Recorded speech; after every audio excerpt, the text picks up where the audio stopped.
we are recording this session. So again, 1:30 to 3:30. So we are going to go ahead and get started with our CHICANX LATINX resource panel. And here we have Santi moderating. Thank you so much. Thank you so much for reuniting me with some of these folks. And then, you know, you'll pay back. I'll pay you back for reuniting me with some of these folks. No, it's amazing to be amongst CCCP royalty. They are just so dedicated to students, and I think, you know, for me, I think being able to do this work is being able to place you as a student at the center of everything that we do. So these folks have been students at the community college.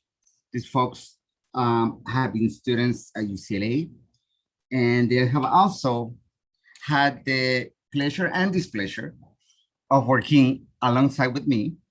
And I'm excited. I'm excited that all of them are here to share some of the work that they've done and to share some of the resources that sometimes students don't take advantage or are not aware of, or many different reasons that they don't engage with those resources. So what we want to make sure today is that you are connecting with those resources, and there may be different things at your campus, but it is important to engage with them so that you can have a much better transition into the university as well. So let's start. I'm gonna go with the person I have known the longest. Yes, that's Pablo. Pablo was part of our very first program that we created back when Adam and Eve were still on Earth. No, in 1999. So our first program, the Summer Intensive Transfer Experience, took place in the summer of '99, and Pablo was there. I had met Pablo at Pasadena City College, and both of us worked to create a program at Pasadena City College that would also focus on ensuring that Latinx students will transfer, which is the CLAVE program. So Pablo, tell us a little bit about yourself. All right, well, thank you, Santi. I think it was during Adam and Eve time, right? So first of all, thank you to the CCCP family for inviting me, for giving me this opportunity. It's always exciting for me to come back and to give back.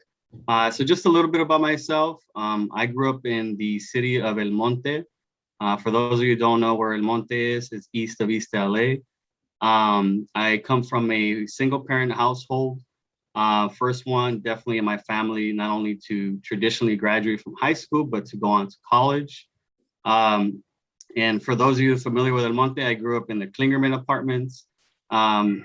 Back then I was definitely ashamed of where I grew up, and you know, the location where I lived. But that definitely made me who I am. So just a little bit more about myself. I am currently the counselor coordinator for the Puente project at Pasadena City College. I am a PCC Puente alum and also an EOPS alum as well. It's great, you know, for me to be able to go back full circle, right, and be able to give back to a program that did a lot for me. Quick shout out to any of my Puentistas that are here, showing support and love. You know, definitely proud of all of my, you know, my students who are doing amazing things. And let me see what else. Yeah, I would say something that really kicked off my you know, my positive experience and that I'm always grateful for is the Center for Community College Partnership, the SITE program, and being able to be one of the first to participate for only a weekend, only 3 days. I know nowadays it's like 5 days or even more. So I'm really thankful for this opportunity, for you inviting me. I don't want to share any more because I'm sure others will share, and then we'll have an opportunity to share with you all. So thank you for inviting me. All right. Thank you, Pablo. So I'm giving you that face because, you know, I'm always giving you that face. All right. So next, I'm going to ask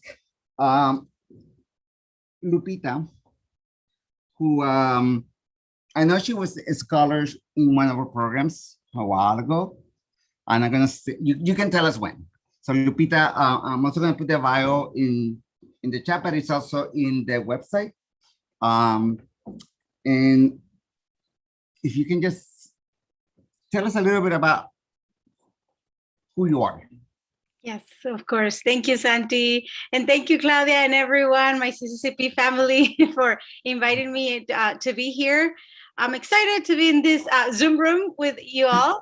So my name is Lupita de la Cruz. Actually, legally, I am now Lupita Jimenez. But yeah, I was a product of the community college system, more specifically Mount San Antonio College, and transferred to UCLA in 2012. Then graduated 2014. After that, I went to Cal State Long Beach to get my master's degree, and recently finished that in 2019. But I've been working at the transfer center at Mount Sac as a transfer specialist for the last 5 years. And yes, I was a product of CCCP, which was to me the program that has the biggest impact, not only my educational journey, but in my life, because it has impacted not just me, but my entire family, my sister too, who went through it. And so I did Sci Plus in 2011, summer of 2011. Yeah, so, and that was amazing. And yeah, then the scholars program. But I'm here and I'm happy to share more about my transfer experience as we get through, the questions and the panel. So thank you again, everyone, for having me here. And I did drop a comment in the chat because I did go to Arroyo High School in El Monte, so arriba El Monte. See, that's why you all have that reputation, because you all come just, all at us at once. Let's see. And then I'm gonna go, just because I'm just mixing it up, we're gonna go with Oscar, who is a Rio Hondo, but did not transfer from Rio Hondo. Hello, y'all. Good afternoon. Thank you for having me, and glad to be with you all. My name is Oscar Perez. Just a little bit about myself. I'm a first-generation student. Grew up in a single parent household, low income. And when people ask you, oh, like, where are you from? It's kind of hard to pick which city because I moved from so many different places. But something that I could say, probably like West Covina, Ontario, I would say is, considered home. And then a little bit about my educational background. I started off my higher education over at my local community college, Mount San Antonio College, where I was involved with like the summer bridge program, EOPNS, and later through the support of my counselors and professors, I joined the honors program. After doing 3 years at Mount Sac, I transferred over to UCLA, where I earned my bachelor's degree in sociology and minor in education. And then after I graduated UCLA in 2018, I took a gap year and then later enrolled in my master's program in counseling with an emphasis in student development and higher education over at Cal State Long Beach. So I'm currently going into my 3rd year, hoping everything goes well, and hopefully I'll graduate next year. And then I was a peer mentor for the CCCP program, 2017, 2018. What Santi calls me a peer tormentor. But, it was a great time at CCP. I love the program, love that all that we do to students. And, I'm just glad to be here. But now the tables have turned. And not least, Cynthia, welcome back. Good to see you again. Yes, it's so great to see you, Santi. Claudia, I see you up there. Hi, everyone. My name is Cynthia. I'm currently an academic counselor at Glendale Community College with their new first-year experience program. And in terms of like high school and all that, I grew up in the small town of Tahanga. A lot of people don't know where that is. It's like the edge of the East San Fernando Valley before getting to like Pasadena, Glendale. And after high school, I tell students, I think I could have been university bound, but I didn't really have anyone supporting me, like, go apply to like universities or anything. But that was a good choice. That was a good thing that happened, because then I went to the community college. And in terms of my options, Glendale Community College was the closest college, just a 20-minute bus ride away from my home. So that's where I ended up going. At Glendale College, I was also, like my bio said, I was like the first, not only like the first in my family, but also the oldest sibling. So it was hard. Like my parents were always supportive, but at the same time, it's like, okay, Cynthia, like you kind of have to figure it out on your own. So at Glendale College, I was there for 3 years. I share with students, I was undecided on a major, started college wanting to do interior design, since I'm like, I love art, but then down the road, taking other general education courses, meeting different people, I discovered you know what, I love sociology. It just, I still love it to this day. And through different experiences as a student at Glendale Community College, I tried to definitely be involved, just because in high school, I was a student athlete and not part of clubs or anything. So at GCC, I'm like, you know what, I want to be kind of more involved. So at Glendale Community College, some of the support programs I was part of included EOPS. Back in the day when I started, there was also a first year experience program that unfortunately ended after my first year due to funding.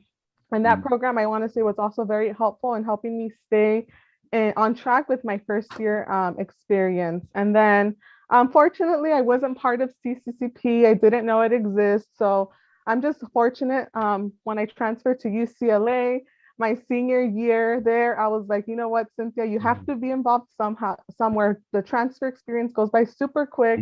After applying to 3 different student worker positions, I was fortunate to have been hired with CCCP as a peer advisor, which was like, again, like another life-changing experience, meeting such inspirational staff, Alfred, Santi, Claudia, Chelly, and through that experience, being back connected to Glendale College in the transfer center, I was also able to improve my network of talking to other counselors who to this day remember me, like, oh, you were in the transfer center talking to students. So I'm just overall grateful. Anytime CCCP needs me, I'm here for you all. And yeah, I'll definitely share more about my experience through the different questions Santi will ask us. And she really comes through, because even, what kind of juice do you have? The persimmon, Yeah. persimmons, and right now I have Oh, passion yeah. fruit. Santi, if you want passion fruit, I have so much right yes. now. I never really tried them, and she gave me bag full of them. So definitely know what persimmons right now. So all right. So we have some questions that we're gonna ask you that that are kind of prepared, but also just from some of your introductions, I think I want to also ask you a little deeper questions from there. But the first question I want to ask, I'm going to ask the dinosaur again first, the Chicanosaur. What academic support systems or programs do you feel are needed for CHICANX LATINX students? And if they're not there, what is a student to do?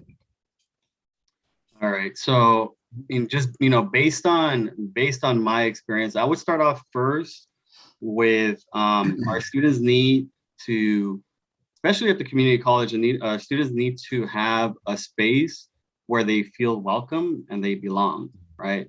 And so a lot of our community colleges, a lot of our 4 years are starting to become Hispanic serving institutions. But what does that mean, right? Even though they're HSIs, that doesn't mean that there's a space where they actually feel like they belong. And so in order for our students to feel like they are welcome, that they belong, there has to be either a physical space, or our institutions need to do a better job of making sure that they feel welcome. And so for me, luckily, doing the site program and connecting with you, Santi, and connecting with our transfer center, I felt like I had that support of individuals, right? We didn't have a space, and we still don't have a space at our institution that supports or that welcomes our students right now. And I'm speaking on behalf of the Latinx, CHICANX community, right? I've been the counselor coordinator for the Puente project now for the last 5 years. And yeah, you know, I've been in education now for, I would say, half of my life, 20 years or so. And, you know, as a student, as staff, being at Pasadena the last 20 years or so, we need to do a better job in providing that space for our students. And I do feel like a physical space, right, where folks can come in, they can, you know, they can either just chill, they can have an opportunity to eat something, or even maybe like a, you know, a study place, right? So that our students need to be aware, and this is something just based on my experience over time working with students. Our students need to know what financial resources are there for them to be able to be successful, right? It's sad to see that a lot of our students, when they apply for financial aid, there are particular roadblocks, right? Whether it's paperwork they need to submit, and it just takes a while for that to be processed, right? So sometimes students are like, hey, I got the Board of Governor fee waiver, right? And that's pretty much like the only financial aid that they're aware of. So there needs to be some financial literacy that takes place even early on, right? Even in high school or middle school, for our students to take advantage. And this is both federal, this is also state financial aid. I'm really passionate about working with undocumented students. I am one of the founding members of Ideas at UCLA back in 2003. And I couldn't have done that without my peers, and also without the support of Alfred and Santi in pushing us, right? And during that time, you know, it was very, I would say there was a lot of tension because the Bruin Republicans, you know, would always try to take over, you know, the Bruin Walk, or, you know, whatever particular things that would happen. So students need to be aware of all the financial aid resources that are there, have that financial literacy. And I think our institutions need to do a better job of providing that information. Programs, you know, such as EOPS, programs such as the Puente Project and growing it. For our students, I mentioned this earlier when Dr. Mike Munoz was speaking, you have a lot of power. You have a lot of power. You need to find those like-minded folks like you, but also you need to find those mentors and those individuals that are going to back you up and support you at your institution, because we work for you all as students. We can't have a job, we can't have an institution without having students. And so, you know, if you want to fight for a space, then you do what you got to do, right? And I know at PCC, it's been 30 years that we've had the Puente Project. And I'm really passionate about this, not only because I work for the Puente Project, but it did a lot for me. And we're still in a place where we still don't have a space, right? And not only a space for Puente students, a space for our Latinx, CHICANX community where they feel welcome. And the last thing I would say, you know, there's a lot of funding that's coming to these institutions. Our students need to be prioritized when it comes to the needs that they have. And I'm excited that Dr. Mike Munoz shared, you know, that they went ahead and wiped off some of that debt. We're also doing that at Pasadena City College, and we're providing some form of bookstore voucher for our students that are enrolled, and even some transportation support. So I would say those are, you know, some of the things that I would recommend. You know, and then for me is, you know, just doing what I can to motivate, to inspire, and to support any student that I come across, whether you're in Puente, whether you are in our Men of Color program, or whatever, you know, if you haven't found that support, just know that at PCC you can come and you can count on me. So I would leave it as that. I don't want to take over, you know, the airspace, because you know me, Santi, I love to talk, right? But thank you for that question.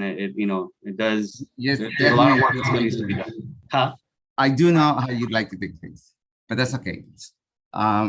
This is the place. This is the space to take space. So, so I would actually now ask Cynthia. It's kind of related to the same question, but so you did not participate in your programs, and sometimes it seems to, from the university perspective, that sometimes we're not getting to the students that we should be getting to, right? And it's not necessarily the community college's responsibility.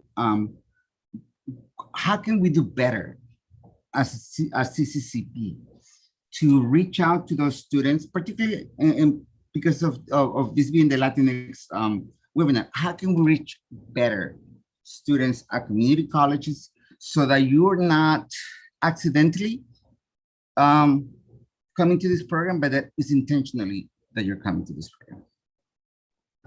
That's a very good question. And I want to say, I know CCCP does like an excellent job in terms of like, you know, you have that established relationship, like with the transfer centers. So I know that partnership is there.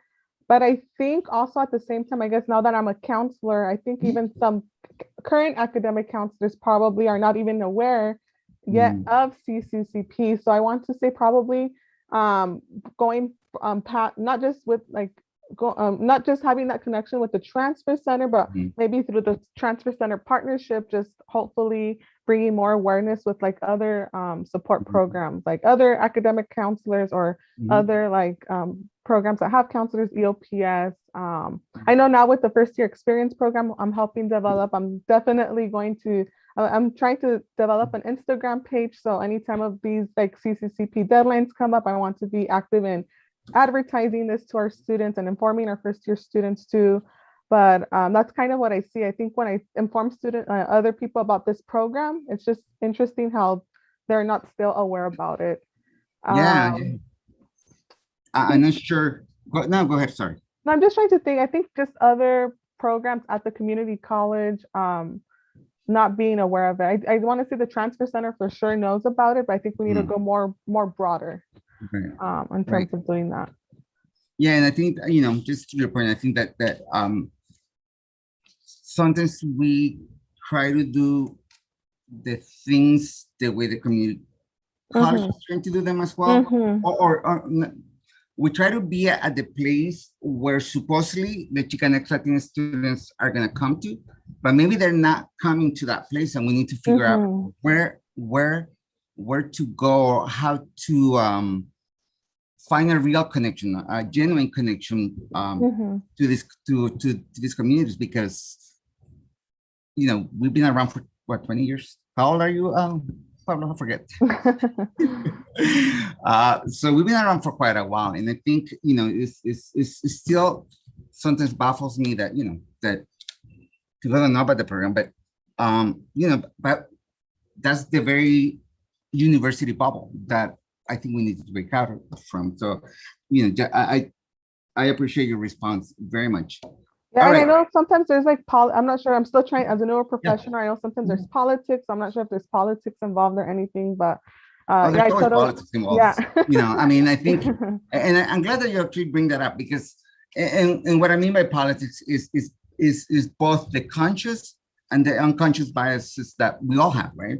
And for some people, they may not think there's any necessity for a Latinx student, CHICANX students to be part of a program like this, right?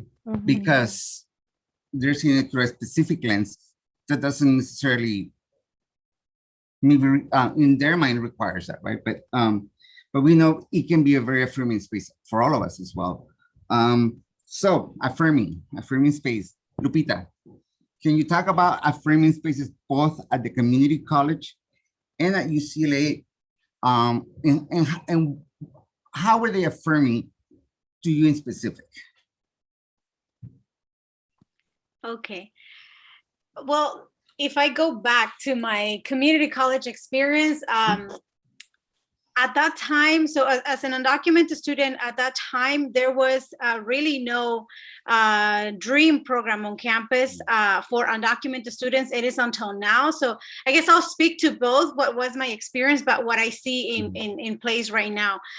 Because back then there was, you know, way less resources available for students like me, undocumented.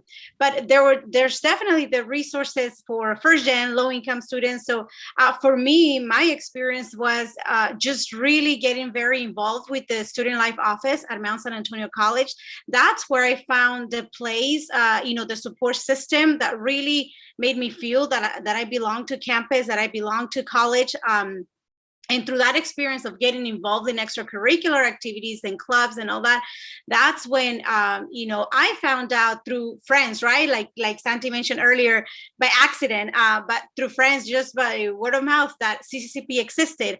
And that's, to me, when it all changed, right? Like my experience, my educational journey drastically changed, because I was, in the verge of dropping out of Mount SAC, and in the verge of falling on academic probation my very first year.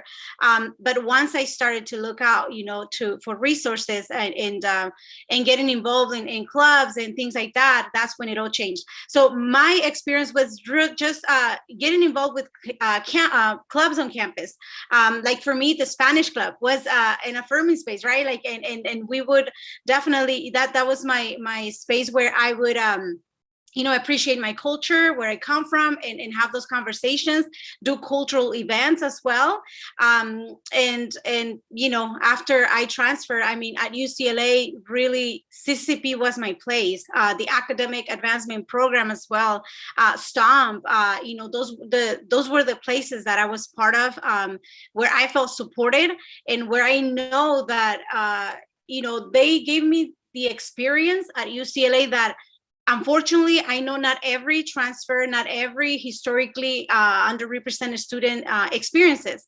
So to me, I don't know if, when asked those questions, I'm like, I may be a little biased because, or maybe, not give you the full, what's it called, a spectrum of it, because I was very fortunate to be part of CCCP, to be this scholar and coming to UCLA with that strong support system already. So to me, yes, CCCP was definitely the best place that, a transfer student can have. So being, a peer mentor back then as well, that helped me. And I always share with students that with CCCP, even though I was, an employee, you all always saw us as students first.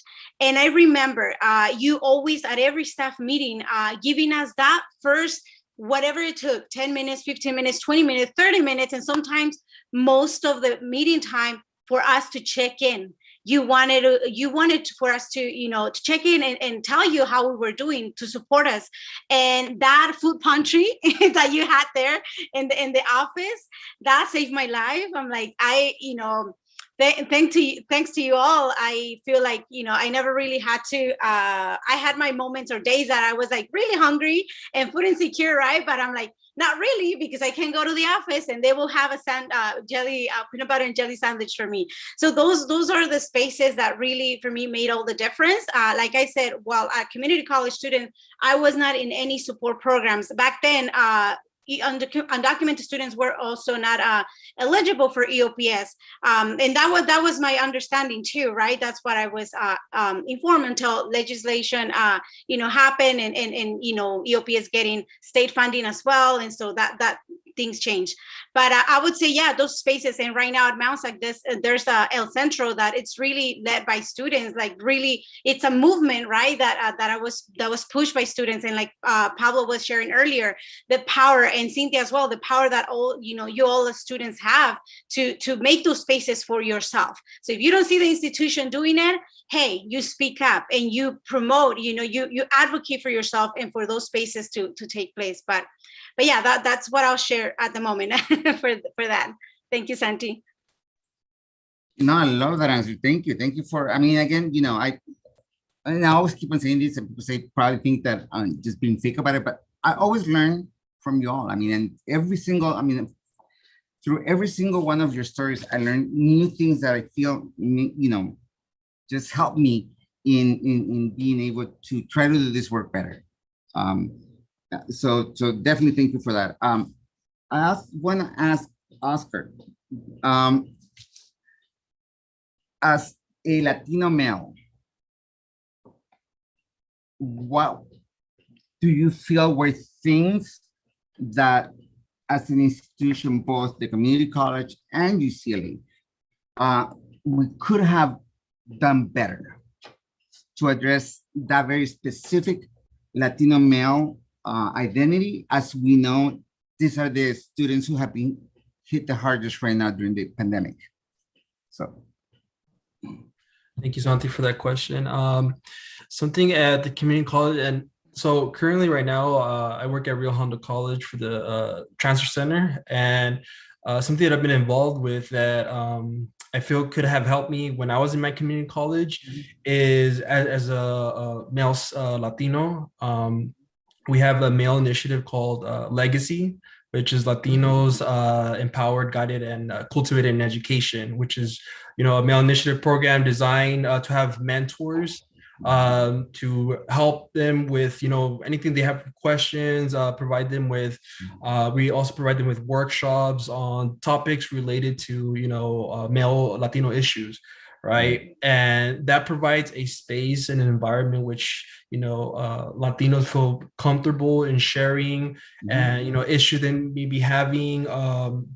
You know, there's a toxic masculinity that sometimes we're afraid to talk on, and, you know, really dive into that issue. And programs like that really foster that environment where we can have those spaces to speak about it and, you know, challenge those self-defeating ideas that sometimes we have with, you know, within our households or, you know, things like that. So I think a program like that at community colleges can definitely help.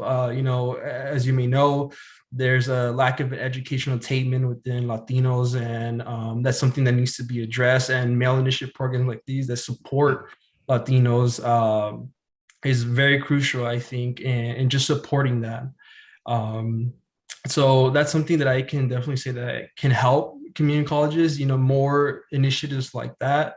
You know, and also just seeing Latinos and who were my professors, counselors, you know, looking up to them and them providing their experience through higher education and just personal life, you know, and sometimes, you know, with those individuals I can resonate with, and they provide me with the encouragement, motivation to say, hey, you know, we come from these backgrounds and identities, and, you know, nevertheless, you know, we can use those to empower us to further our education and succeed in community college and transfer to universities like UCLA, right? When I went to my local community college, it was never in a million years that I thought I would transfer to UCLA. You know, I was like just praying and hoping to see wherever I would transfer.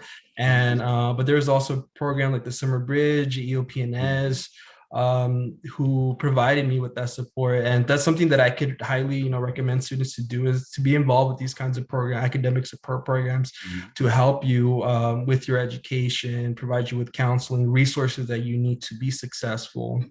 And then when I transferred over to UCLA, you know, something that I also liked, that I was, you know, fortunate to be a part of, like a peer mentor for the men of color. And, you know, these kinds of programs are, you know, essential to, you know, like fostering a transfer receiving culture at the university for men of color. So I think these efforts are needed, and I think it's very important, especially for Latinos in higher education. Thank you for, again, very insightful and thoughtful responses. And like, we don't need to be doing this work anymore. Claudia and Perez, let's just, you know, just let them take over, and just, you know, we can go enjoy the you know, happy hour right now. It's Saturday, you know. Now it's so good to hear your responses and to hear the kind of like mindset and actions that you're taking at your community colleges. So I'm gonna ask you, I think because we're running out of time, I wanna ask something that, so in this environment, we don't get to do that little magic that we do when we're in the dorms, right?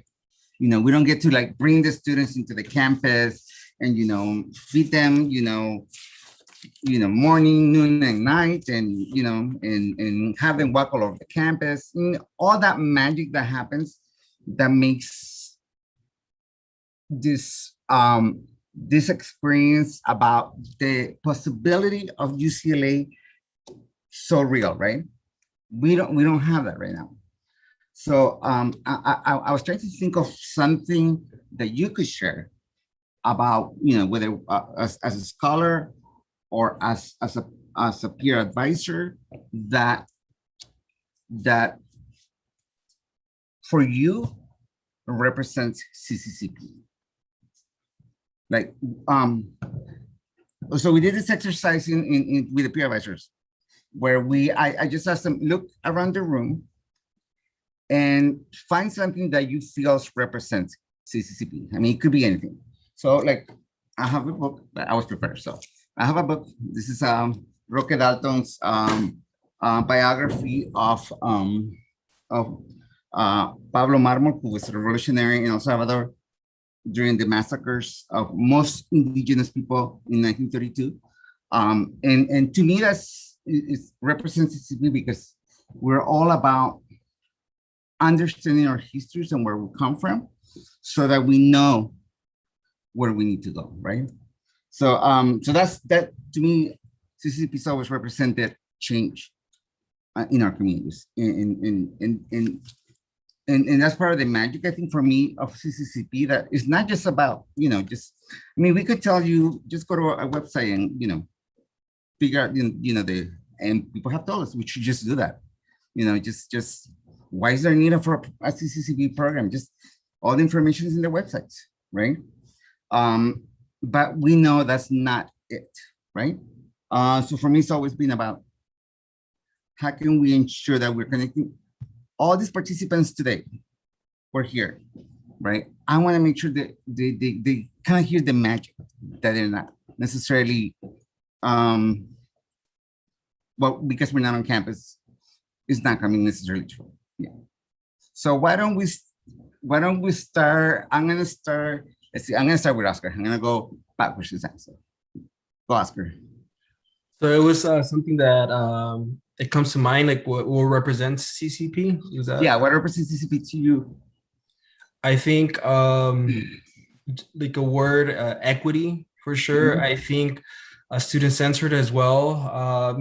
With something that separates you from other programs is how many different unique summer programs that you have based on student identities, backgrounds, and needs.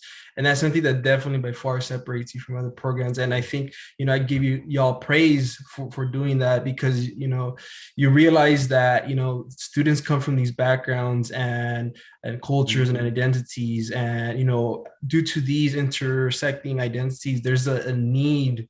They have unique needs, right? And these summer programs provide those resources for those identities and whatnot. So I think that student-centered approach and equity is what makes you separate, and something that I'm just glad to have been a part of, and continue to inform our students as well about these programs, because it's definitely something that empowers our students to succeed in community college and four-year university, and graduate school, even beyond. Thank you. Let's go now with Cynthia. Awesome. Right in front of me is my Passion Planner. I started using Passion Planner when I was in graduate school at CSUN, so it was amazing. And I just want to say, I guess with my planner, in terms of like in relation to CCCP, helping students stay on track. So especially with the support of like the peer advisor, it's someone that, who's there checking in with you, and checking in with you, and also there for you if you ever have any questions about navigating college. They were likely a community college student themselves, so having that great support system to help you stay on track and keep you keeping you accountable. Especially, I know if you're going to be applying to the universities this upcoming fall semester, and that support that CCC provides is invaluable. I'm sure there's not going to be room for you to procrastinate, because I think they're supporting you now, starting with the summer, with those personal insight questions you have to do. So yeah, I definitely, like with my planner, helping you stay on track. Awesome. Yeah, and that's what we call intrusive counseling. Yes. Advising, right? And now it was very intentional. We are intentional about, and we used to have all those role plays. You remember during training, just to make sure that I wanted to make sure that peer advisors were really nosy and they were on your, on our advisors, on our advisees business, because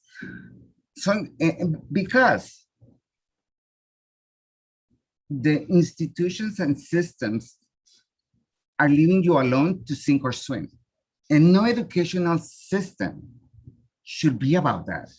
The educational system should be, we all should swim, or get them pulled out of the school, and nobody needs to swim, right? So until that's fixed, we need to be intrusive about being able to guide you through that process.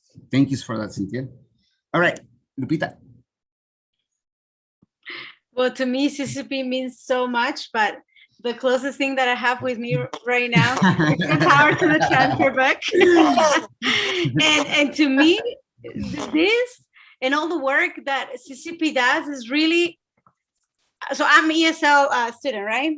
So English is my second language, but there's I guess, saying or phrase in English that you say, walk the talk, right?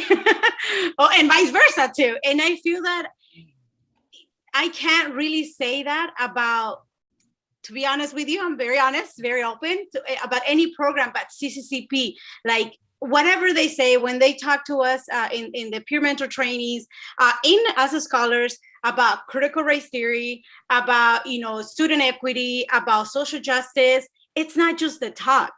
They do it.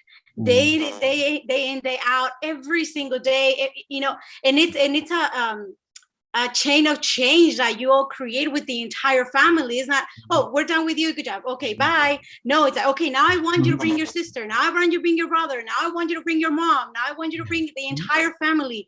And it's this bigger change that you're all making. So to me, CCCP just means the world.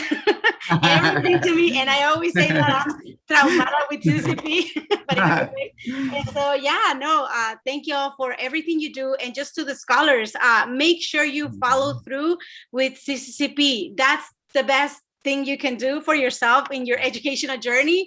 Stay with CCCP. Continue, follow through, and just, finish the program. So yes, go to the Saturday academies. Yes, go to all the events that they encourage you to go, because trust me, it is for a reason. They're intentional about everything, all the programming that they put together. So take advantage.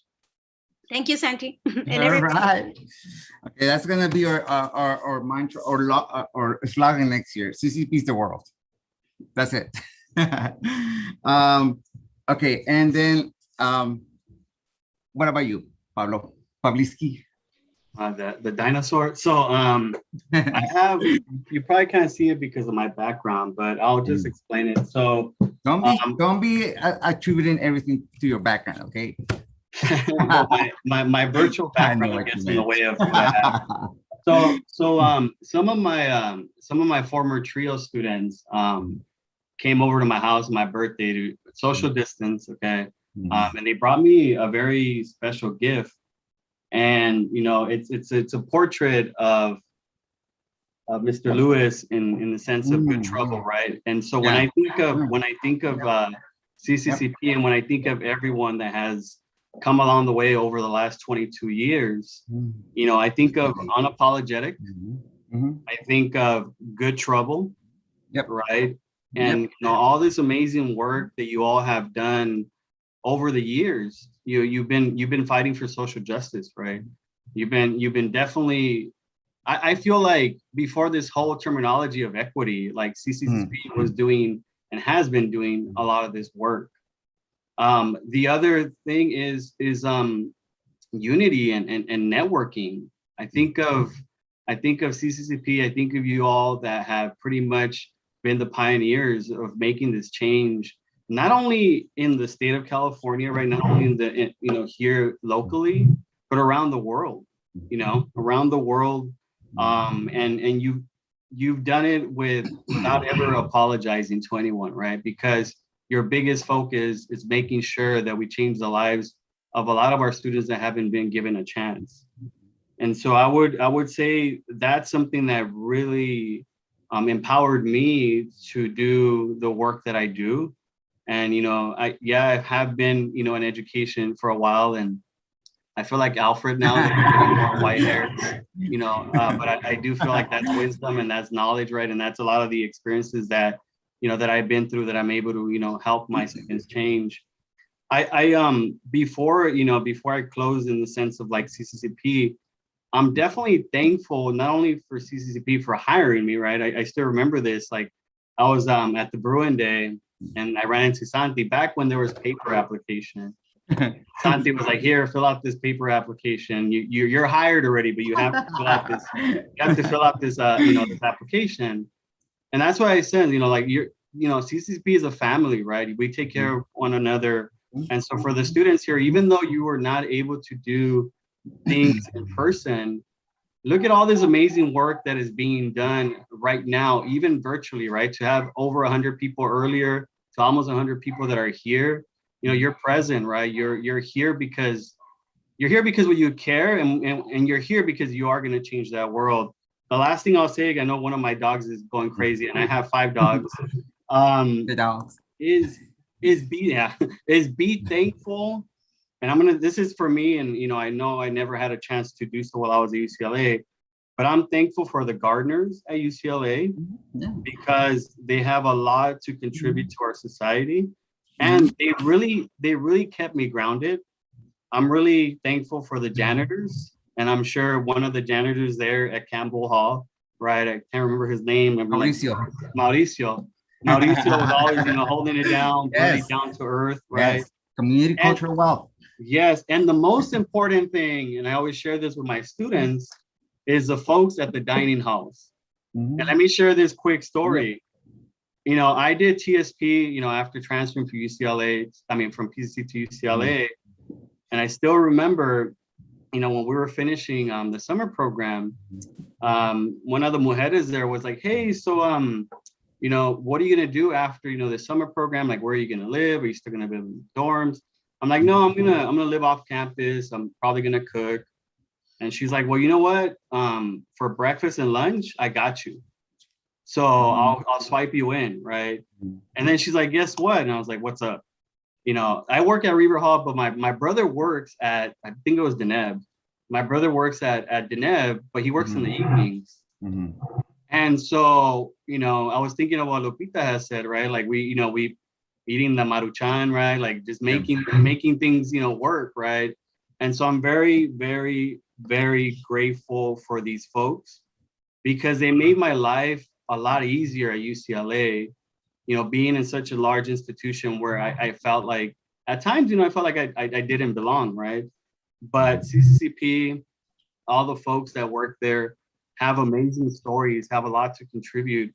And as students, we have to acknowledge and we have to make sure that we're thankful for them because we're all in this together.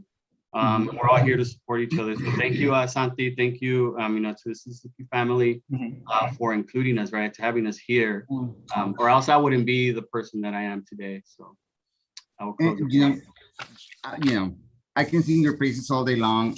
You know, your testament that first of all, that there was nothing that we needed to fix on you. We needed to fix just the systems to ensure that you get to where you need to get to.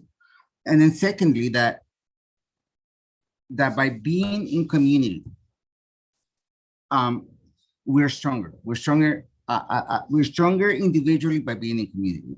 And, you know, again, with the power theme, you know, it's definitely this idea that, you know, power is only given to us by someone, which of course, that's not true. It's believing that when we give up our own power, right? Believing that someone else is giving us power is when we give up our own power. So, you know, we're closing up right now, I just want to say that to the participants, just connect with these folks. I mean, particularly if you're at any of these community colleges where they work, you will have not only someone who is going to, you know, ensure that your academic path is as it needs to be, but you are gonna find someone who cares about you as a person, and that's that's what we need to do in education, right? Just care for you as a person, and that means everything that you are as a person, all your identities as a person, right? And celebrate those. So I celebrate each of these individuals right here. They are my affirmations in the work that I do. They just make my heart so happy, and I don't know what else to say. I'm gonna cry, so I'm gonna stop right there. They all know that I'm a big crybaby, so thank you so much. Thank you so much for all that you do. Claudia? Thank you, Santi. I was gonna say thank you. You're starting to cry. I was already crying because this is just so exciting, that somebody mentioned, this chain that keeps happening. And I mean, how our network has expanded. And, I think the reason why we thought about this panel is because as Santi and Alfred have been presenting their book on transfer to the panel, so you have all these counselors from across the country coming to listen to their book talk. And a lot of them are saying, oh, well, I'm a counselor here and I'm working at this community college. So, the work doesn't stop there. They've taken it upon themselves to continue helping other community college students, transfer students, and, sharing that same philosophy that CCCP has, and I think that the impact that CCP has now will continue. And so, here you all are the flowers of that little seed from the garden that was planted 20, 25 years ago. These are beautiful flowers. We're so happy that you all were able to be here today. So thank you all. Thank you. Claudia, thank you, Claudia, so much for you done as well. Okay, I'm gonna stop.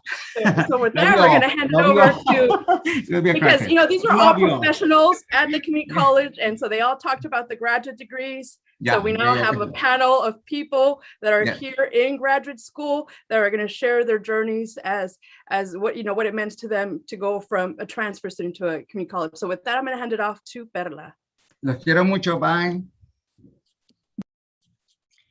Awesome. This made me so happy. It's crazy. It's how, the word of mouth and also just the connections that we've built over time.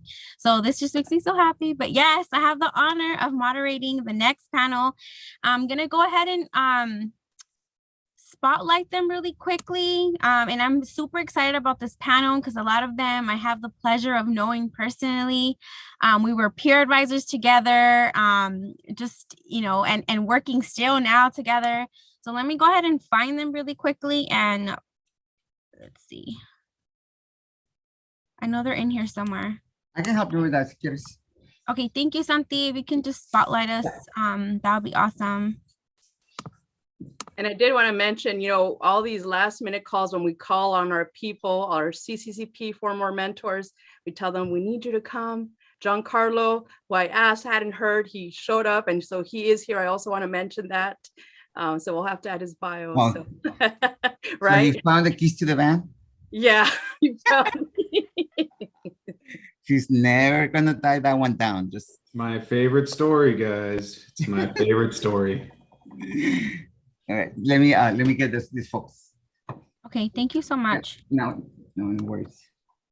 Alrighty, and while we wait to get everyone spotlighted, I just want to welcome you all to our panel.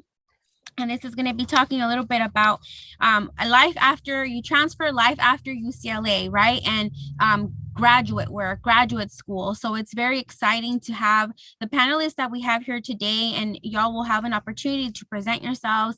And then I have some really good questions that can serve our audience in their goals of graduate work and what happens after UCLA. So with that being said, I'm going to go ahead and ask the panelists, and I think I'm missing Beto on the screen. He's here, but he's hiding. Yeah. You know how I'm here, yeah. Okay, I'm sorry. Trying to we can spotlight him with when the camera's off. So, like, yeah. I'm joining through my phone. Yeah, I apologize. Yeah. No, it's okay. But I'm here. Okay, Beto. You know he has the Okay. Walmart. I switched to Target, Santi. Okay. All right. Take it away. Alrighty, well, awesome. Thank you. Did y'all you see for- Jasmine here? I'm sorry, we're still missing Jasmine, right? I think, what's her last name? Rojas Resendiz. Yeah, I think. Oh, okay. Okay, well, we'll go ahead and get started, and then as Yeah. she walks in, we'll pin her. Okay, awesome. So I'm going to go ahead and get started. So again, everyone, my name is Bella Partida, and I have the pleasure of introducing our next up, our panelists. And I want to start off with your name, the CC that you transferred from, and your current graduate institution and your program that you're currently at. So we want to go ahead and start with the mujeres. So I'm going to go ahead and start with Cynthia, if she can go ahead and begin, and then we'll get started from there. I don't know why I'm so nervous, y'all. Like, I did a panel yesterday. I think it's because I care so much about like just CCP and like this community. It's so important. And like, I want to make sure I say the right thing. So my name's Cynthia. My pronouns are she, her, ella. My major at UCLA was sociology. I transferred from East LA College, but I'm from South Central, born and raised. And my current program, I'm at USC right now, and I'm doing the PASA program, which is the Post-Secondary Administration and Student Affairs program. And I'm excited to be here. So thank you for inviting me back into the space. Awesome. Thank you, Cynthia. And then if we can have Giancarlo. Hi, my name is Giancarlo Palacios. I transferred to UCLA from LA Valley College. I studied mathematics and physics at UCLA. I took a bit of a break and then found work and decided to go back to pursue my graduate school. So now I'm at Cal State LA, and I'm doing a master's in civil engineering there now.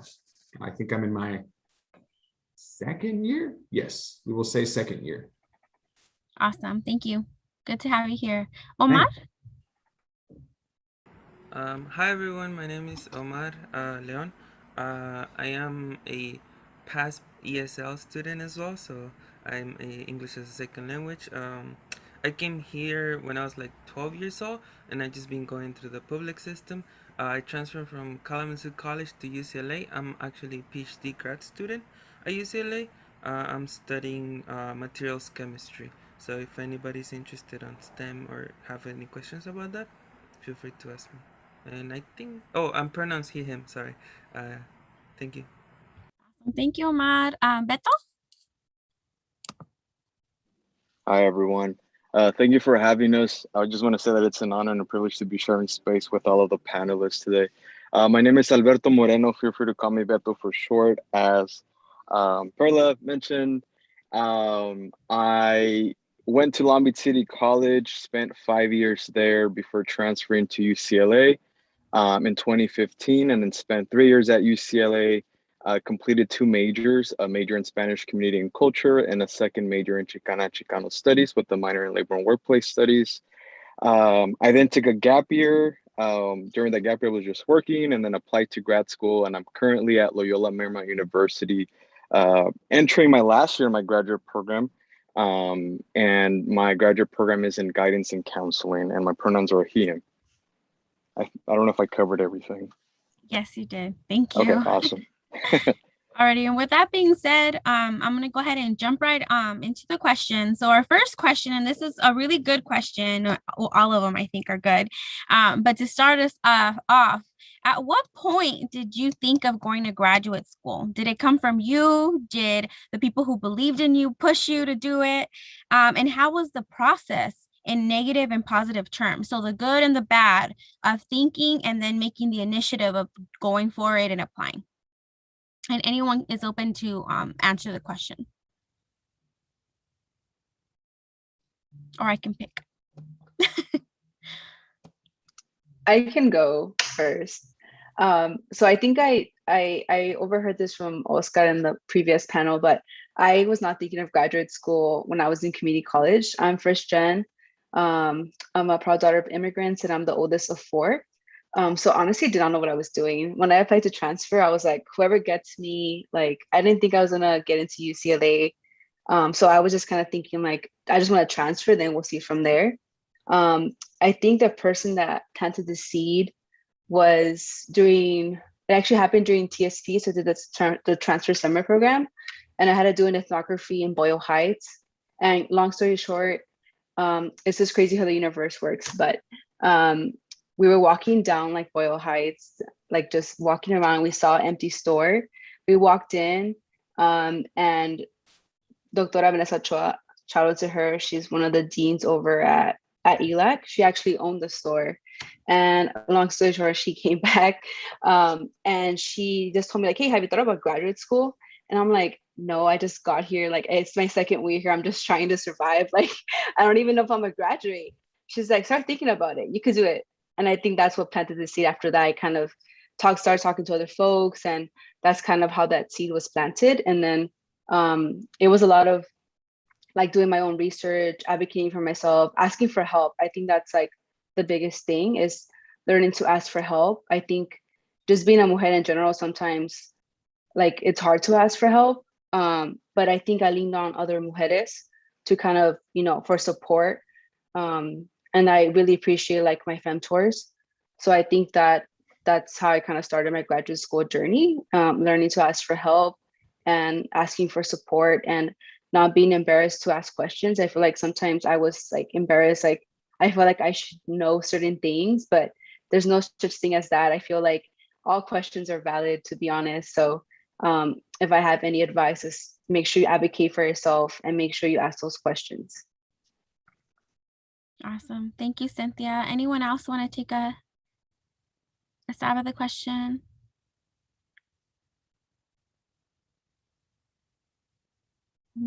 Jean, Beto. I can go next. That's a great question. I resonate a lot with Cynthia, what she mentioned, you know, being first generation student. I'm a proud son of Mexican immigrants as well. And, you know, it was hard to navigate the system, right? Being the first in your family, right? Being the first in your family to graduate high school, the first in your entire generation here in the US to go to a 4-year or get a bachelor's. And so I didn't really have the resources or the social navigational capital to really navigate higher education here in the US. And so like Cynthia mentioned, I had to figure things out and ask questions. And that's one of the reasons why it took me a total of 8 years to complete my degree, because I was navigating these spaces without that social navigational capital. I was working on getting that, right? Getting that social navigational capital as I was going. I really wasn't thinking about graduate school when I was in community college, and like Cynthia too. I mean, UCLA was always my dream school, but I never thought of myself as someone who was capable of transferring to UCLA. And of course, I also had a bad experience with a counselor at my community college. And it wasn't until I met Quique Campos, who is currently a program coordinator for the undocumented student program at UCLA. And he was tabling, and I remember I approached the table and he talked to me about CCCP. Long story short, I was involved in CCCP as a community college student. And it was through CCCP that I was exposed to a lot of people who had already gone through that community college transfer journey pipeline and who were doing amazing things at the graduate level. I met Doctora Janet Martin, and you know, she's been my femtor since then, since 2013. And then once I transferred to UCLA, I was surrounded by that, right? Amazing people, amazing folks doing amazing things. And they inspired me. And that's something about CCCP, and I call it the CCCP effect, where you're just inspired and motivated. People around you just push you here in the space. And so when I was at UCLA, I still wasn't sure what I wanted to do. I've always been passionate about immigrant rights, and my ultimate career was to become an immigration attorney. But I was thinking about a master's before that. And so what really pushed me, though, to get a master's in guidance and counseling was, after I graduated from UCLA, I worked for an immigration law firm in East LA, Montebello area. And I worked closely with undocumented, unaccompanied minors. And so through that work, I felt that I'd experienced secondary PTSD, just, you know, hearing their narratives and experiences, helping them with their declarations. And I realized that there was a disconnection between the legal professionals and their clients, because they weren't really able to understand where they were coming from psychologically, emotionally, and mentally. And unfortunately, immigration and trauma are intersected. And so I know that as a US born citizen, as someone who's not undocumented and has not experienced any of those barriers, I will never understand, right, their unique experiences. But I think this counseling degree will help me in the future as an attorney and being more sympathetic, empathetic, and, you know, just keeping cultural humility in mind. Awesome. Thank you, Beto. Does anyone else feel like sharing? Sure. So going to grad school, I don't really think I had always talked about wanting to go because I felt like that was always the next step, but I just really felt like my view was just at UCLA. If I can get there, well, then that was just about enough, because I first gen student, I just didn't really see myself applying to something like that and continuing my academic career.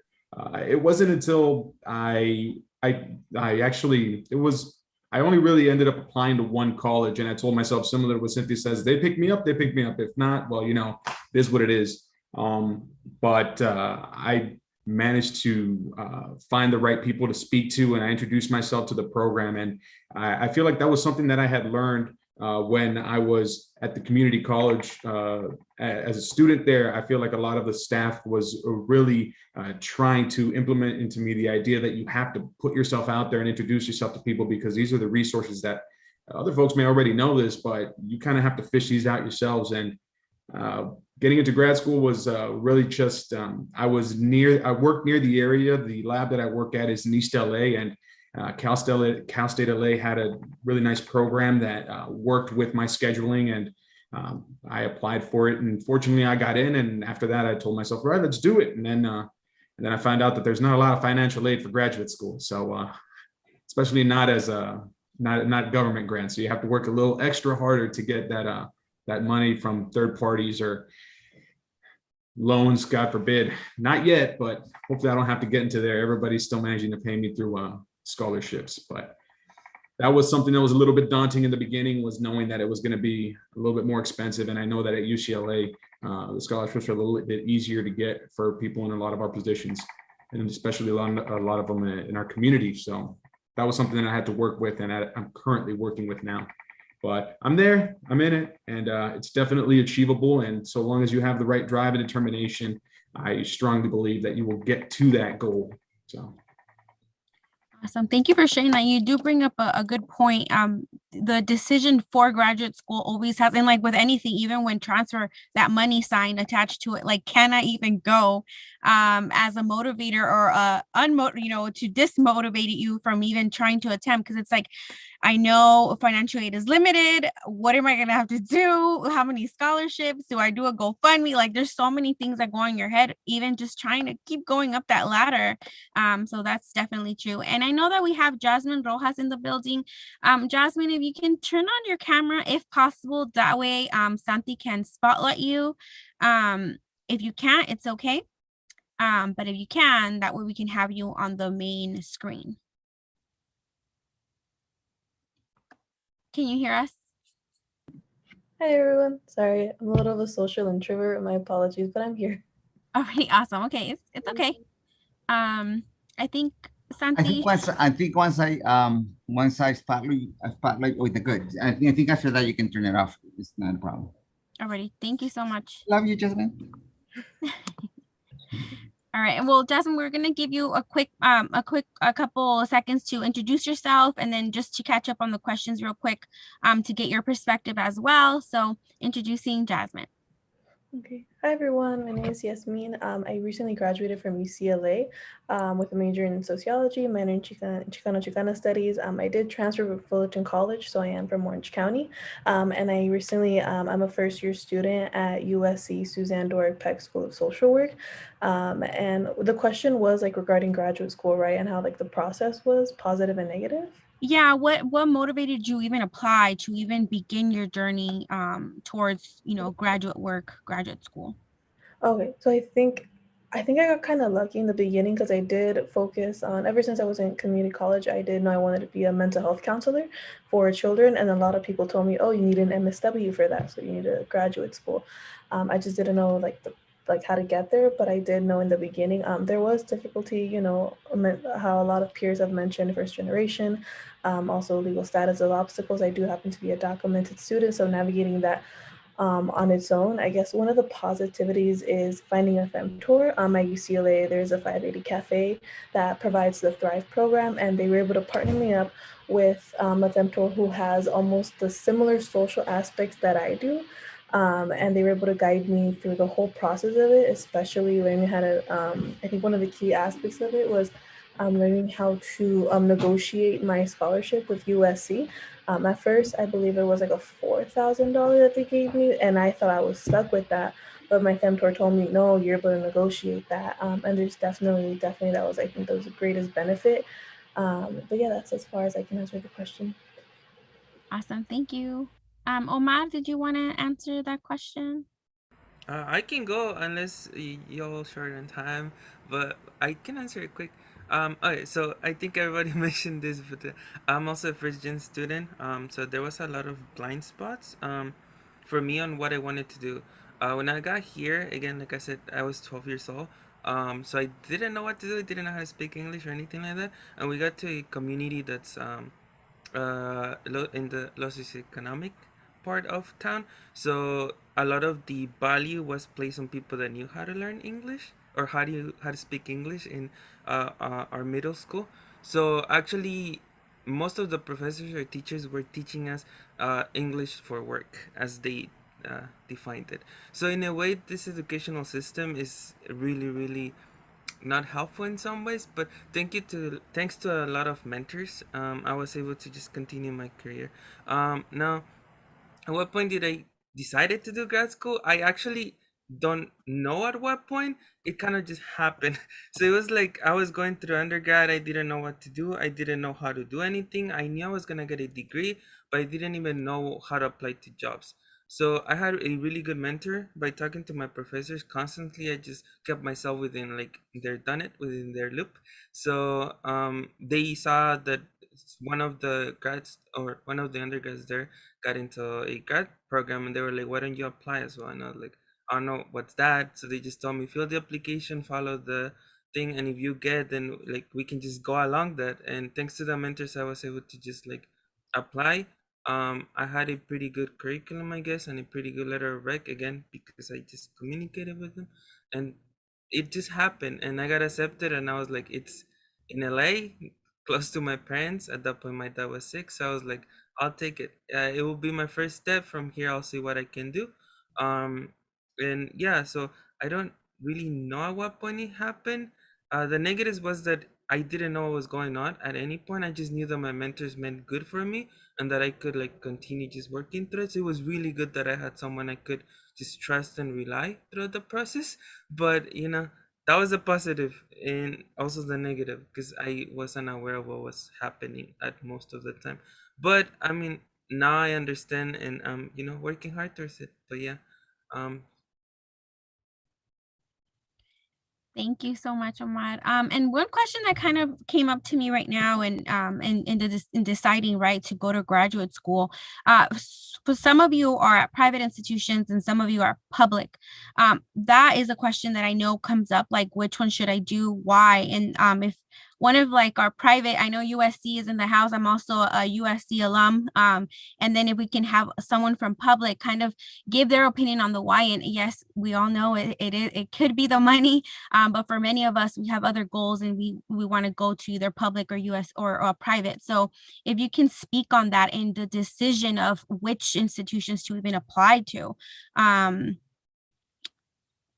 I don't know, Cynthia or Jasmine want to go with a private, I mean, Cynthia and Beto with private, and then someone for a public institution. I could go. I think similar to what Jasmine said, I think when I was looking at USC, I was really looking at their financial aid package. And they have a lot of like, you know, fancy donors. So I feel like that's a really good way to kind of get money.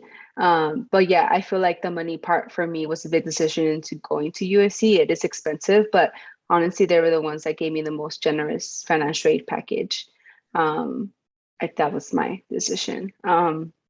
public schools. Well, I applied to Columbia and USC, and there was a difference in the financial aid part. USC had more money to give, even for me that I was a master's student, because I think PhD programs are more well funded, like fully funded even at USC, but master's programs are not.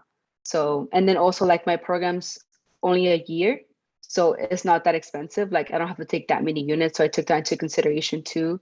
Um, I did it part-time because of, COVID and other factors that I could talk about at a later time.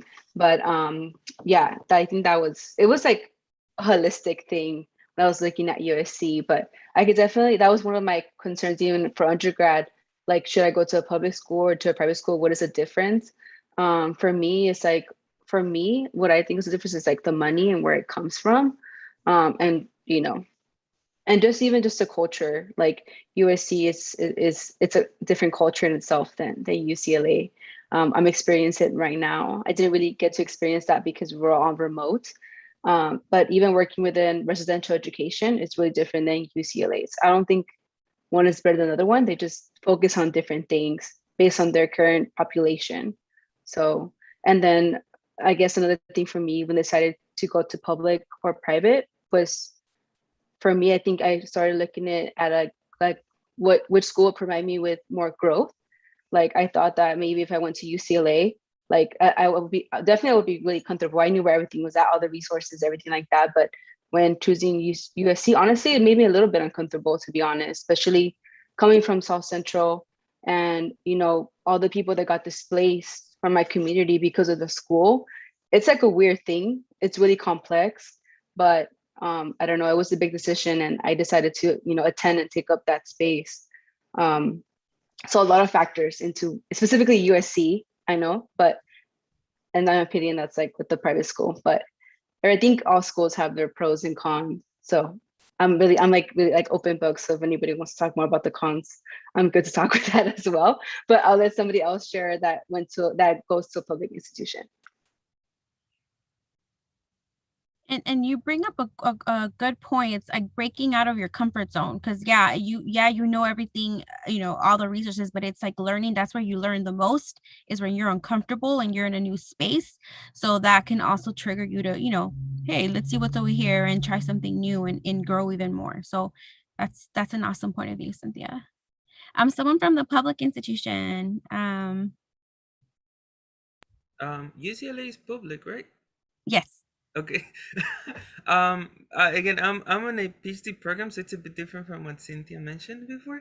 I'm a STEM, so we get really well funded in the sense that we get paid for TAing, and we do research, and we're held to also a higher standard with regards to classes because they are more complex, complicated in a way.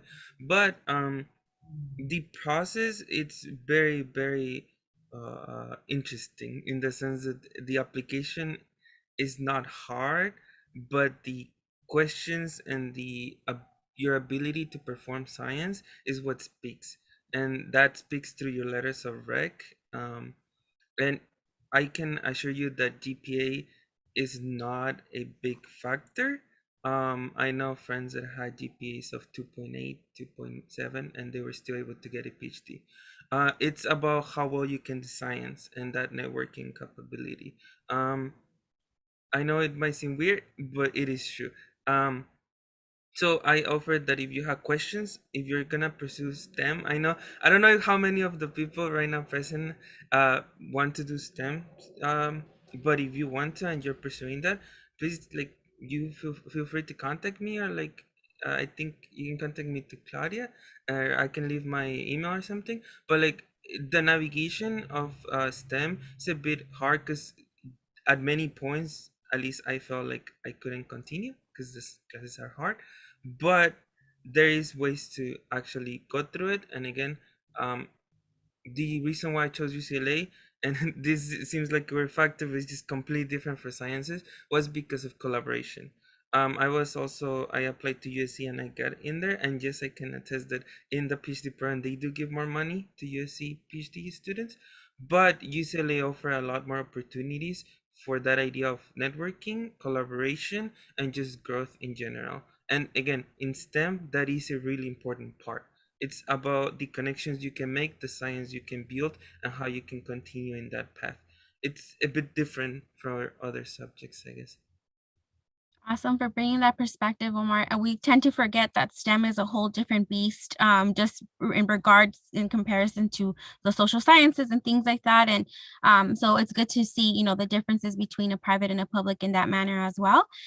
We are getting limited with time, and I do want to leave at least 5 minutes for the audience to ask questions. But I do want to ask a kind of a joint question here.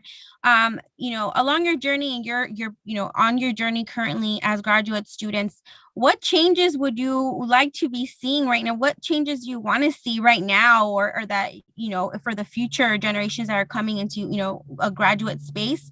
And what advice do you have for those students here who perhaps have hopes of going to graduate school after they transfer and after they graduate, in regards to your own journey and what they should do now, in order to be successful later on in their graduate pursuits? And I'll leave it to Beto. I know Beto hasn't talked much. I don't know if Beto wants to start us off, and then maybe Jasmine and Giancarlo.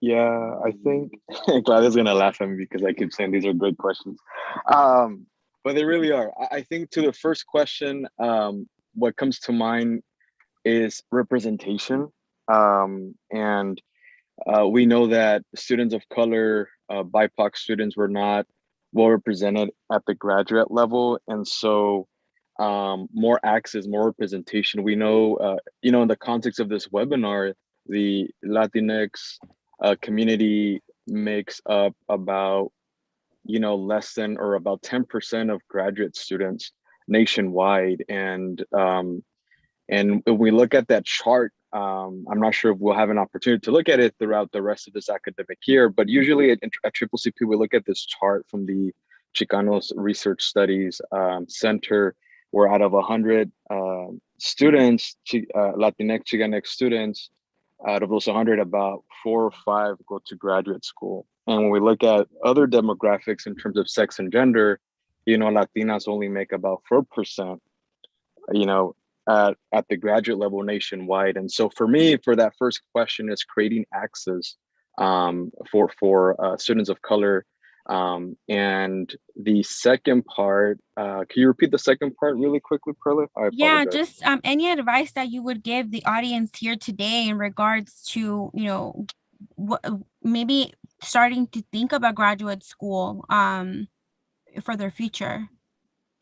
Yeah, I would say one, start networking and start having conversations with people who are currently in graduate school, and learn about their experience, their journey, navigating that process. Two, take advantage of resources available to you. And this is something that all of you who are here, you participated in one of our general informational webinars that we had to convince you to be a part of our program. And in one of those slides, we say, we don't start thinking about graduate school once we graduate undergrad, but we start now at the community college level. So start having those conversations now.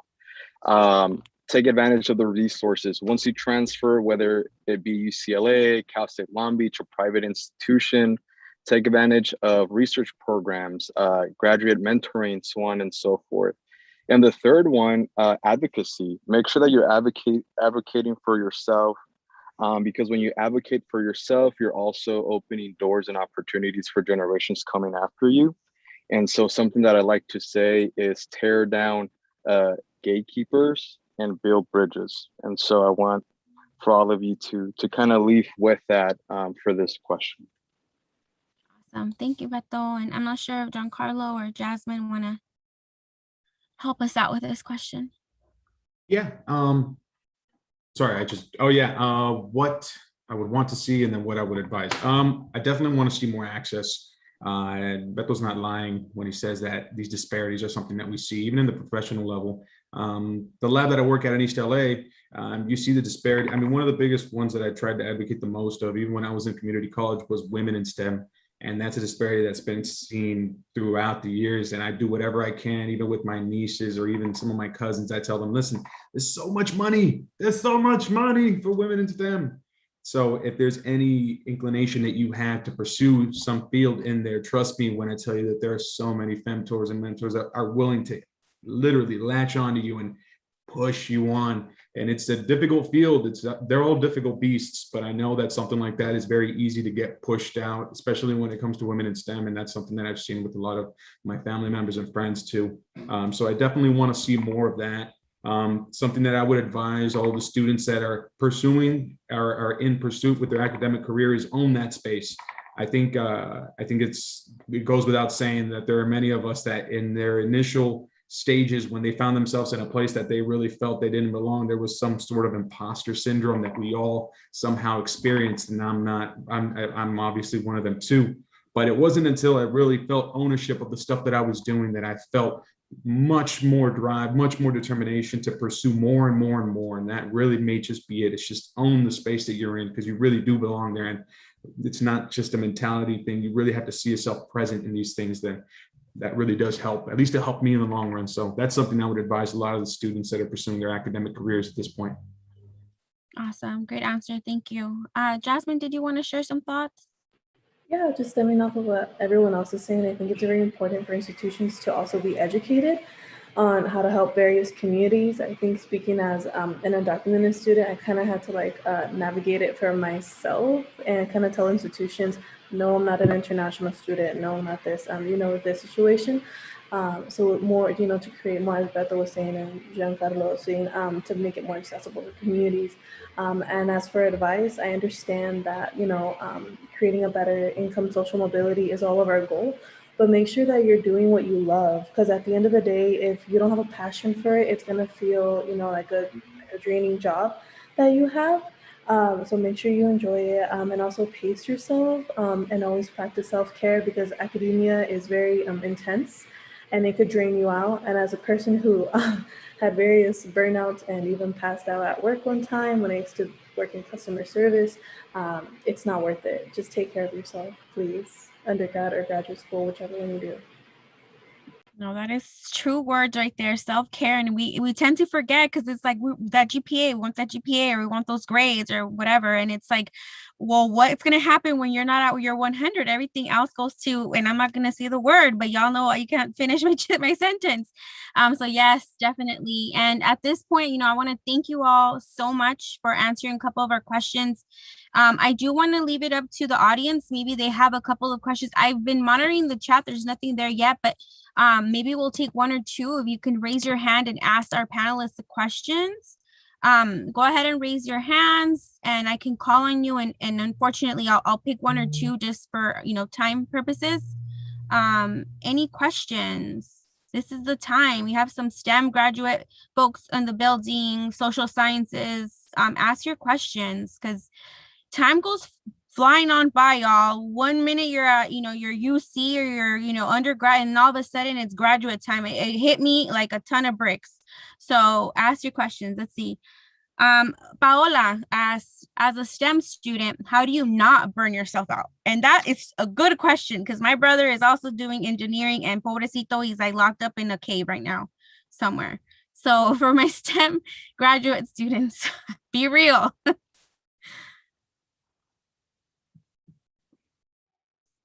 Do I go for the answer, I guess? Yeah. Or the question? Okay. I definitely was burned out. I will assure you that it does happen. The way I was able to go through it was just the people around me, like friends, family, and also breaks. I would take breaks. Sometimes you won't be able to finish some of the work, and that's totally fine. It's just about working with TAs, working with professors, working with friends on being able to get to the finish line. It does feel like sometimes you're just too tired to continue, but there is ways, like just try and re-energize yourself by doing something you like, a hobby, trying something like that. Take breaks. In the long run, if you study for 3 hours, over study 1 hour, take a break, 1 hour, take a break, it's a lot more efficient, especially in science, since it's a lot of memorization and just mathematics to do that, because it's better to just connect things then in your brain than like try and memorize everything in 3 hours. So definitely take your time. It does take time, but do take your time to do it. Hopefully I answered a bit of that question. No, you did. John Claude, did you want to add anything? Yeah, and I'll keep it short, but jumping off what Omar was saying is take your time. There's one thing that I forced myself into burnouts a lot of times because I had this impression that if I just kept on hammering and hammering and hammering, it would stick. Trust me when I tell you that at a point where you're reading the same sentence 4 times and it's not sticking, take the break. It's not going to help you. There are so many different facets of your life that make up you, and you have to make sure that you exercise and like appreciate them. That way they can keep you grounded, I guess. UCLA it did take a bit of a toll on me. And if I avoided burnout, it was because my grandma called me at 8 o'clock just to, talk to me for 5 minutes and say how I'm doing, and then send me the last recipe that she did, or my mom had something to say, or like somebody in my community was able to keep me grounded, or, CCCP was, scolding me for something. I don't know, but there was always something that kept me grounded and connected to the people and to the friends and to the family. And it also let me, disconnect a little bit so that I could jump right back in and, get back into the grinding, because it is going to be there. You may get real close to burning out. It may happen, but just so long. If I could just say this real quick, there is a separation between a lot of the students that we have here and then a lot of the students that have already been acclimated to a lot of the academia from previous generations or family. It's resilience. And I always compared it to two people leaving leaving from an exam, and they both didn't do too hot. One person didn't do too hot, but it's devastating. They've never done bad before, and they'll probably spend the days, weeks, God forbid, months crying, being just very disappointed, being in their head. And then the second person is probably going to look at it and be like, whoa, another one, but I know I could do better. I could jump back into it. Now I have to readapt and adjust my scheduling, or maybe adjust the way that I study. Resilience. It's the resilience to be able to adjust and change and do better and intend to do better. And then that stops you from being burnt out from the devastation of, God forbid, a bad assignment or something like that. And then you could just jump right in, no breaks, no gimmicks. And it's just constantly getting better, constantly improving. But at the same time, what Omar said, yes, stay grounded. Burnout will happen. In order for you to avoid it, you need to make sure that you're not just somebody reading a book. You are somebody's daughter, somebody's friend, somebody's cousin, somebody's employee. Just stay connected. Awesome. Thank you. And one last question. I know there's a couple more, but unfortunately, due to time, we don't have, time to answer all of them. But this one's pretty good. What habits do you wish you really focused on developing in undergrad to prepare you for grad school? So if you can, share some thoughts on that really quickly, and then we'll go ahead and close it off. I can go for this one. I think time management for sure. Using your Google Calendar or your planner, whatever that looks like for you. Something that I implemented towards like the last year of my undergrad was usually when I first started like using my planner, Google Calendar, I would put like where I needed to be at. So like Monday, 4 to 7 class, work for CCCP 1 to 6 site, and I'll have like these blank kind of spots. And then I'll be like, Friday, I had a paper due on Monday and I haven't started. I'm like, what the hell did I do with my time? I had all this free time.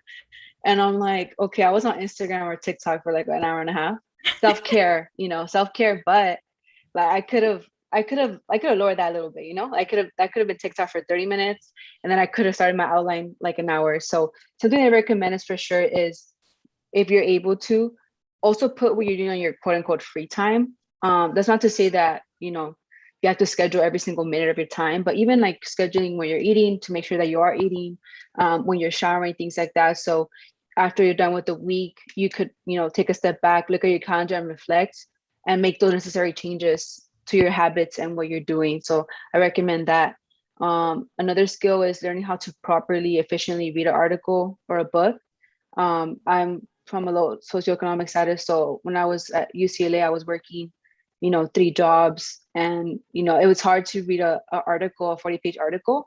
So for sure, learning how to do study groups and being like, yo, like you read 1 page 1 through 10, I got 10 to 20, like lean on your community. that also helped me. That's a good skill to have for grad school, because ain't nobody got time for that, literally. Like, I got other stuff to be doing. Like, I mean, not that reading is not important, but reading is a small part of graduate school. Like, I have 3 other assistantships that are, it's like the experience, you know. It's also what you want to get. If you want to go ahead and read that 40-page article, kudos to you. You know, you have the time and the capacity to do that, you're awesome. But like, I know I don't, so learning how to do that efficiently. And then I saw a lot of the questions that y'all are saying. Like, I just want to add really quickly, like, please give yourself grace and be mindful of how you talk to yourself. That's a good skill to have. I think that's a good skill to have. It's really hard. It's really easy to talk down on yourself. And something that I always say as a rule of thumb is I really care about my friends. And sometimes the stuff I'd be saying to myself in my head, I knew that if somebody said that to my friend, I would be like, don't talk to her that way. Like, why are you telling her that? And I'm like, I literally telling that to myself. Like, what am I doing? So literally treat yourself kindly, be kind to yourself, and you're going to make mistakes. Like, I'm not like, you know, jinxing y'all, but like, you know, the universe sometimes works in weird ways. Y'all, we're literally in a pandemic, y'all. Like, shit happens, like, literally. So just be graceful with yourself, please, and be kind to yourself, and be mindful of how you talk to yourself. I think that's my biggest advice, and it will flow into like everything else that you do, whether that's your academic side of grad school, whether that's your graduate assistantships, whether that's your networking, whatever you're doing. Like, just be graceful to yourself. And I'm gonna put my contact information. I'm gonna put my phone number. Like, please text me. Like, just be like your name and put like CCCP LATINX transfer. Like, I got you. I'll save it. Like, I'll save your number. Whatever you need, text me. If anybody feels comfortable sharing their PIQs, I kind of saw some questions about PIQs. If you feel comfortable in me like kind of reading that, I'll be honored to like read your story and your narrative. So reach out. With time, I'll be able to give y'all feedback if that's what y'all want. Awesome. Thank you so much, Cynthia. That was extremely powerful. We can be our worst enemies and our worst critics. And that is so true. We have to be more kind to ourselves. And I speak to myself too, because life's is hard, and sometimes it's like it's your fault, and it's like, no, it isn't. So thank you so much. Again, I appreciate you all for being here, for taking the time to come on a Saturday. I know y'all probably have to go back and study or whatever it is you got to do. So thank you so much for being here. If you can share your information for the rest of our audience, your emails, just in case I know there was more questions. So I would appreciate that, and I'm sure that all the audience would appreciate it too. But once again, thank you so much, and enjoy the rest of your Saturdays.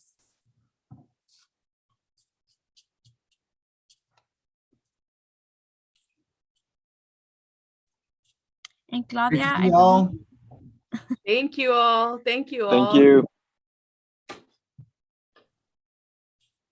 Thank you And all. Giancarlo, if you submit your information, we'll also upload it to the website. And then if you can send us your address so we can go look for you and get those keys, right, Santi? That's a long time ago, guys. Never gonna live this down. Oh my God. Never. We will never. Jesus Christ. I'll just write Giancarlo's bio. Wait, I put my email there. I think y'all have it. I don't use the UCLA email very much. That's why I barely ran into the email that you sent me, because you sent it to my UCLA one. And just at random, I skim it when I'm bored, but I found your email. So I was like, oh, is this an email for another invitation? It's like 4 days old. I was like, oh man, I felt bad. Thank you guys for inviting me again. Thank you Great for to being see here. Thank you. All right, everyone. Awesome. Well, we've come to the end of our, what happened, Santi? Loteria. Oh, Loteria. Yeah, this is our version of Loteria. As we promised, we are at the end of our webinar. And so for those of you that have made it to the end, we are going to have a raffle. So I'm going to pull up a different screen. And panelists, I didn't keep your names on here, but thank you for being here. We appreciate you all being here. Everyone else, students. Can I stay for the raffle? No. You can stay for the raffle, but what I'm telling you is that you're not gonna win. Because I didn't add your name. The invitation was your gift. Okay. All right, so we're gonna go ahead and select 4 people, and I think I got everyone that is here. So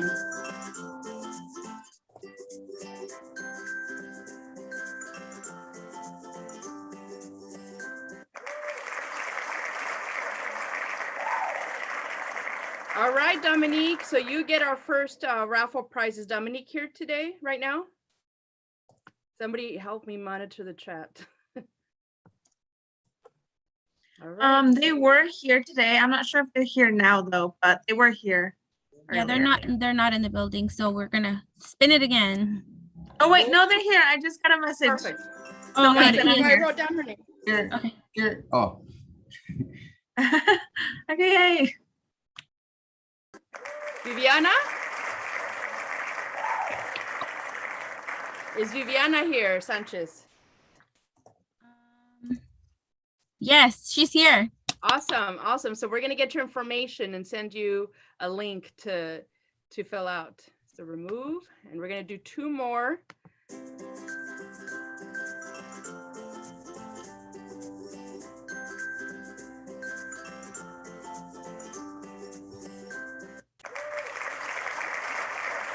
Isabella? Is Isabella here? No one has commented yet. We'll write down Isabella's name, and then we'll do one last one.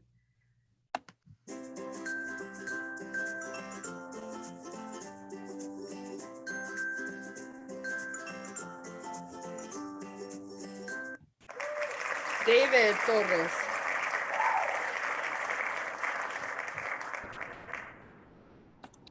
Oh, David's here. Great. So we got our 4 winners. So we'll go ahead and send you a message to get your address. So let's see what else. We're gonna just get right to the conclusion of our webinar. And just a reminder, the prizes will be sent at the end of summer. So let us get everything together. You'll receive them. I know I have a couple of students that won them at previous webinars. Don't worry, the prizes are coming. All right, so let me just share screen again and conclude this webinar. Oh gosh, how long have we been doing this for? And I still can't figure it out. All right, so let's see. So we want to invite everyone to join the GroupMe. So here, scan the link that's on here, the QR code, join the link. Nestor, Iridia, Sara, and Perla will be monitoring this GroupMe, and they will be responding to questions that are on there. And this is also a way we'll communicate. And of course, this is, oh, no, it's working. All right. So stay connected with us through the GroupMe. So again, I'll give you a few seconds to scan this if you want to join the GroupMe.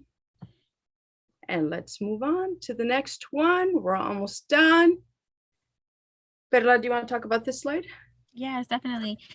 So how to reach us. I know a lot of you already know how to reach us, but a lot of you are new and don't know how to communicate. I did get a lot of messages. How do I apply? I'm interested. Well, this is how. If you want to learn more about our program or just see what's going on, please visit our website. And that's the first website that you see there on top. So make sure you scan the QR code. You can also email us. Make sure you email us at the email that is provided there. And then social media. It's big. Y'all have it. Don't lie. Please follow us, because a lot of what we post, a lot of the events that are coming up, especially because if you're a scholar, y'all know what's coming. Y'all have to attend some of our events once a quarter. So we post all that in our social media. So please follow us on either Facebook or Instagram, and then our phone number. If you have a question and you need a quick answer, call us up and we'll go ahead and answer whatever it is that you need. Yeah, so make sure you follow us on either platform. Ooh, this is moving by itself. Let me go back to one more. I think at this point, we would be telling people to join our next webinar. We would be inviting you to the webinar, but guess what? This is the last webinar of summer 2021. So after this, everyone on CCCP staff is getting a 1-week vacation, and you get vacation, Perla, and Santi gets a week vacation. Everybody gets vacation after this. It's been a long summer, you all. So we are done. We are done. This is it. So thank you all. Thank you all for being here today. And I will open it up to any of the committee members if they want to make any closing statements. Santi, any of the full-time staff that are still here. I just wanted to say thank you all. It was an honor to be part of the committee with Claudia and everyone else on the team. It was amazing, and it made my heart so filled. Like I'm really happy today, and that's because all of you were here, and it just makes me happy to have all of these Latinos and Chicanos in one space, sharing and creating those bridges, right? I know Beto mentioned that, and it's networking. So please, if you need our information, hit us up on that private chat, and we'll give you that. And it's just an honor to serve you all. If you have any questions, please reach out. Happy Saturday, and thank you for being here. And that's pretty much all I have on my end. Yeah, I also wanted to say thank you. I had such a great time, like just working with the planning committee, and getting to know all of you. It was such an honor getting to work with you, Claudia. I really hope I get to work with you again. And thank you to everyone who was able to, come out today. It is a Saturday, and we had like more than 100 people, so that's so cool.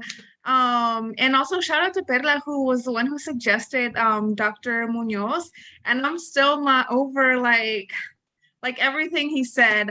So yeah, thank you again for having me here, and thank you.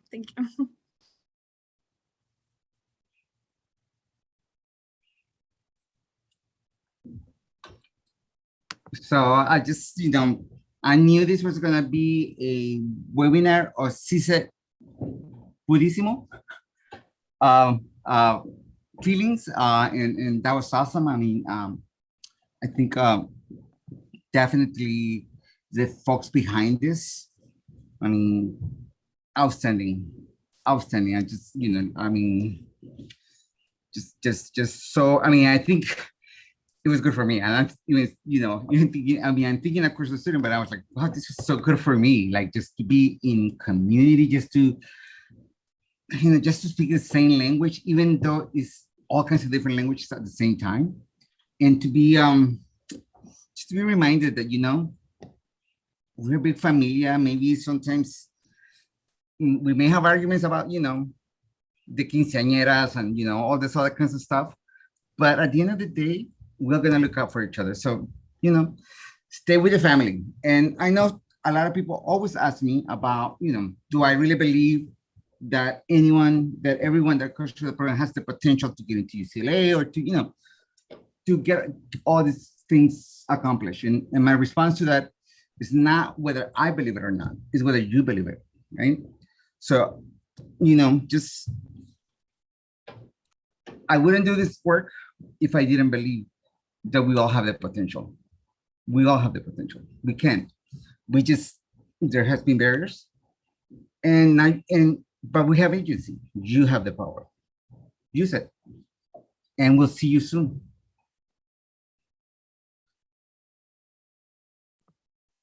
Thank you, Santi. Thank you. Thank you, everyone, to the planning committee. Let's see, my comments is that this is my last webinar with CCCP, so this has been an honor to be here.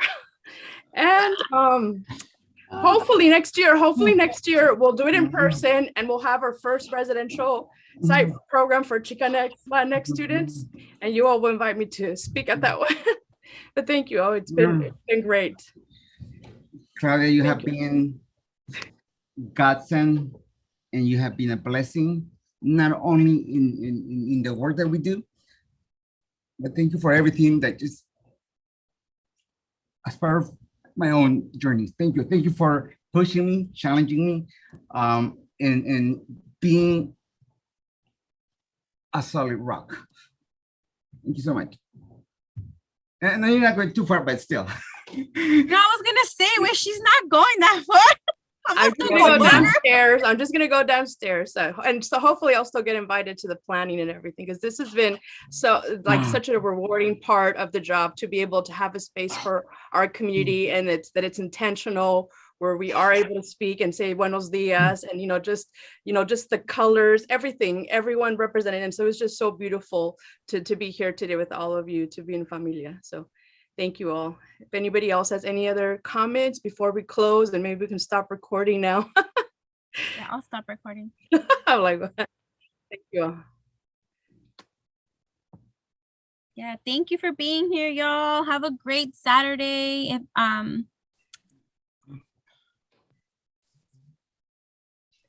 hope you learn some stuff and you get back with you and you use it not only for yourself, but for your communities back at your community college. Thank you all.